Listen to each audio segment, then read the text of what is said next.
శ్రీ సత్య ప్రమోద తీర్థ ప్రతిష్ఠిత శ్రీ రమ సహిత సత్యవేద మందిర ప్రాంగణంలో ఏర్పాటు చేయనున్న శ్రీ భూసమేత శ్రీ ప్రసన్న వెంకటేశ్వర స్వామి పంచలోహ విగ్రహాలకు రాజమండ్రి శ్రీ పద్మావతి ఘాట్లో ఉత్తరాది మఠాధికారి సుధా పండితులు విజయసింహాచార్చే పంచకవ్య అభిషేకం ఘనంగా నిర్వహించారు. ఈ సందర్భంగా మందిర నిర్వాహకులు డాక్టర్ పరశురాం మాట్లాడుతూ మా కులదైవమైన శ్రీ వెంకటేశ్వర స్వామి విగ్రహాలను మందిర ప్రాంగణంలో ఏర్పాటు చేయాలన్న కోరిక నేటికి నెరవేరిందని, అందుకు సహకరించిన ప్రతి ఒక్కరికి ధన్యవాదాలు తెలుపుకున్నారు.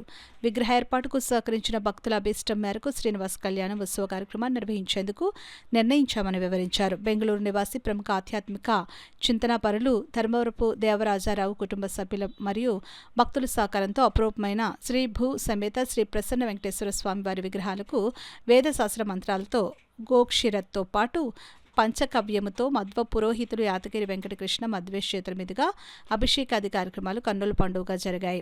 శ్రీ భూసమేత శ్రీ ప్రసన్న వెంకటేశ్వర స్వామి పంచలోహ విగ్రహాలకు గోదావరిలో అభిషేకం ఆచరించడం వంటి విశేష కార్యక్రమాలు నిర్వహించడం పట్ల విజయసింహాచార్ అభినందించారు. అనంతరం గురువుల మూల బృందావనానికి శ్రీ భూసమేత శ్రీ ప్రసన్న వెంకటేశ్వర స్వామి వారి విగ్రహాలను ఉంచి ప్రత్యేక హారతలు నిర్వహించి గురువుల అనుగ్రహాన్ని మంత్రాక్షితల పూర్వకంగా డాక్టర్ పరశురాం మధ్వేష్ స్వీకరించారు. శ్రీ సత్యదేవ మందిర ప్రాంగణంలో ఇప్పటికే లక్ష్మీదేవి, సత్యనారాయణ స్వామి, దాసాంజనేయ స్వామితో పాటు ఉమా సాంబశివ లింగం ఉందని మధ్వేష్ చెప్పారు. గురువుల అనుగ్రహంతో శ్రీ భూ సమేత శ్రీ ప్రసన్న వెంకటేశ్వర స్వామి విగ్రహాలు రావడం పూర్వజన్మ సుకృతంగా ఇందుకు సహకరించిన అందరికీ మధ్వేష్ ధన్యవాదాలు తెలుపుకున్నారు.